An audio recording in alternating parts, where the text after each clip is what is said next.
dire quelque chose d'ignare, complètement arriéré, il vous dit par exemple, je sais pas, vous les musulmans, vous êtes des barbares, et vous allez mal agir envers ce chrétien, vous allez commencer à vous le tutoyer, à le parler, à lui parler de n'importe quoi. Est-ce que je vous tutoie? Non, non. Est-ce que je vous tutoie? Je parle pas de ça, je parle de l'image, de la caricature. Pareil qu'un chrétien. Je vous dis la vérité. Un chrétien est plus noble qu'un quelqu'un qui défend le terrorisme de Omar. Ah d'accord, moi je défends le terrorisme de Omar, c'est ça? Ouais. Il est plus noble. C'est ça votre déduction? Il est plus noble. D'accord. Parce qu'au moins, est-ce que vous avez entendu parler des croisades et des un juif, au moins, il va pas nous maltraiter des comme ça. D'études, apparemment. De dire que le prophète il est très, écoutez, le prophète sallallahu alayhi wa sallam, il est ummi, et ça a toujours été comme ça, et c'est pas vous qui allez changer ça. Maintenant vous pouvez débattre de ça jusqu'à demain matin, non, ça ne changera rien du tout. Vous avez une certaine façon de voir les choses, j'en ai d'autres. C'est pas ça le problème. Le problème, c'est que vous attaquez des gens d'une certaine manière qui ne se fait pas. D'après votre barbe, d'après votre déguisement, là, je sais pas ce que vous voulez représenter. D'ailleurs, je m'en fous. Mais pour moi, parce que quand on est habillé comme vous, quand on a une barbe comme la vôtre, le vêtement de la sunna, subhanallah, le vêtement de la sunna du prophète c'est un déguisement, mais le jean c'est pas un déguisement, mais la casquette c'est pas un déguisement. Regardez les ennemis. Moi, mon problème c'est que vous êtes habillé comme ça, mais en vrai c'est un habit d'hypocrite. Parce que vous êtes sunni quand vous voulez. Les vêtements de la sunna c'est un déguisement. Les événements, la sunna, c'est un déguisement. Le jean et la casquette, c'est pas un déguisement pour lui. Mais regardez, vous savez pas comment regardez les bakris. Moi, je sais comment vous êtes habillé. Et là, la différence. Ouais, regardez la différence. La différence entre vous et moi, c'est que moi, là, je vous vois et vous me voyez pas. D'accord. Et là est toute la différence. Donc, vous ne savez pas comment je suis habillé. Et c'est exactement votre personnalité, vous et vos semblables. Vous attaquez les gens sans même voir comment je suis habillé. Vous arrivez à dire que je mets une casquette. Vous savez quel âge j'ai, monsieur? J'ai 34 ans, j'ai 2 enfants et j'ai une femme. Et je travaille et tout va bien dans ma vie. Et alhamdoulilah, d'accord? Donc venez pas attaquer les gens sur des choses que vous ne voyez même pas. Vous êtes qui? L'invisible pour voir l'invisible. Arrêtez, monsieur, arrêtez. Arrêtez, vous êtes dans le faux de toute façon. Quoi qu'il arrive, vous êtes dans le faux. Et je vous remercie et puis passez une bonne soirée. Et je suis désolé si je vous ai offensé de quelque manière que ce soit. Assalamu alaikum. Alaykum salam wa rahmatullah. Hey. Subhanallah. Vous imaginez, il s'excuse qu'il m'a offensé moi.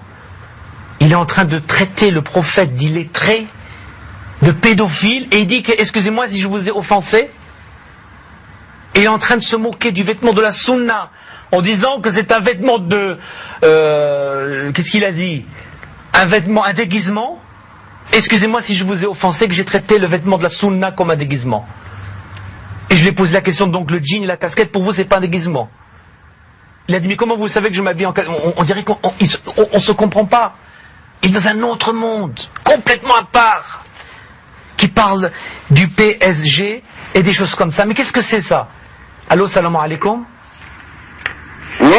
Allô, salam alaikum. Wa alaikum salam wa rahmatullah. Allez-y. Mais je suis en train de parler avec le cheikh, ou bien qui? Ahlan wa sahlan, allez-y. Allô, salam alaikum. Alaykum salam wa rahmatullahi wa barakatuh. كيف حالكم شيخ؟ الحمد لله بخير وأنت؟ الحمد لله.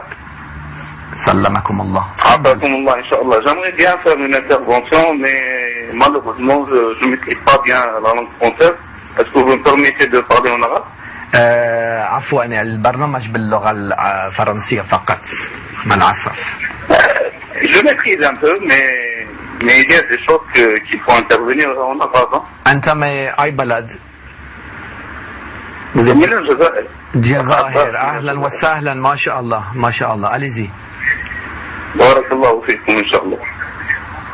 Je vous en prie, allez-y. شيخ أنا يعني الأخ المتصل قبل قد أثار بعض النقاط، هو مجرد إنشاء كلام في الحقيقة، لأن الإنسان يعتبر عامي وليس من أهل العلم، وقد أثار حفيظتك حتى يعني بلغت نوعا من الغضب يعني حقيقة هو غضب لله ولرسوله صلى الله عليه وآله وسلم حقيقة، ولكن لم يكن هناك داعيا له، لأن الأخ إنسان عامي، والعامي يلخاط كما ورد في الرواية خاطب الناس قدر عقولهم. أحسنت.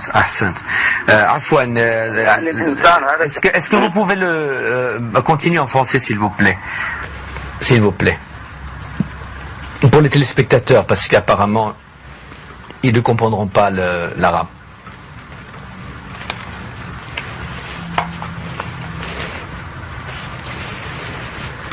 Allô, tfaddal. Afwan, on a perdu la ligne. Et c'est sûr qu'une personne qui manque de science est un aveugle. Et l'aveuglement est quelque chose de dangereux parce que ça peut arriver à des déviances extrêmes. Et l'une des signes d'ignorance, c'est de prendre des grands sujets importants comme des choses petites. Et plus on a de science, plus on a de ilm, en fin de compte, c'est que nous voyons qu'est-ce qui se passe, c'est que le même sujet va devenir un sujet plus grand, plus vaste et plus compliqué. Allô, salam alaikum. Allô, salam alaikum. Wa alaikum salam wa rahmatullahi wa barakatuh. Idriss min France. Ahsan. Comment allez-vous? Alhamdulillah Rabbil Alamin. Merci beaucoup. Je voudrais juste, parce que j'ai pas suivi depuis le début, je viens de rentrer, donc j'ai juste écouté une partie du Znagri de France là qui a appelé, et je voudrais juste, d'ailleurs je voudrais juste lui répondre. D'ailleurs moi c'est le petit jeune homme qui l'a qualifié, et pour rebondir rapidement, je voudrais dire que ce genre de personnes, et c'est semblable que ce soit ces chouïroupas, ils connaissent rien dans le Jah ou Ta'dil par exemple, et c'est pas eux de me faire la morale, parce que moi j'étais Vakri, et bien avant qu'ils connaissent les bases du Ilm al-Rijal et Ilm al-Hadith, moi je les connaissais déjà avec mon professeur qui était Maliki. Ça c'est une première chose, donc avant de donner les leçons, il vaut mieux se regarder soi-même. Ensuite, concernant le prophète Mohammed sallallahu alayhi wa alayhi, chez eux effectivement ils considèrent que le prophète Mohammed sallallahu alayhi wa alayhi il savait ni lire ni écrire. Non seulement il savait ni lire ni écrire, mais en plus de ça, regardez l'ignorance, regardez ce qu'on peut qualifier de blasphème. Non seulement il prenait des cours chez des gens, c'est des gens qui lui donnaient des cours. Et ça, je l'avais lu dans un livre, et c'était un wahhabi qui l'avait écrit. Des gens lui donnaient des cours d'arabe. Des cours d'arabe. C'est-à-dire que le prophète Mohammed sallallahu alayhi wa sallam, il était étudiant. Regardez le statut qu'il lui donne. Et d'autant plus que leur logique c'est une aberration. Pendant 40 ans, le prophète, il savait même pas lire. Un gamin, ou bien quelqu'un qu'on prend au fin fond d'un village du Maroc, pendant 40 ans, il a devant lui des écrits, etc. Il doit au moins savoir lire et écrire. Je connais des gens convertis ici, en 2-3 mois, ils connaissaient déjà l'alphabet arabe et ils savaient déjà lire avec la phonétique, avec Tashkil. Alors comment ça se fait que le prophète sallallahu alayhi wa sallam, même pendant 40 ans, il est resté, excusez-moi du terme, un illettré qui savait ni lire ni écrire, qui connaissait même pas les lettres, qui était étudiant chez A'udhu billah. Ça c'est leur niveau très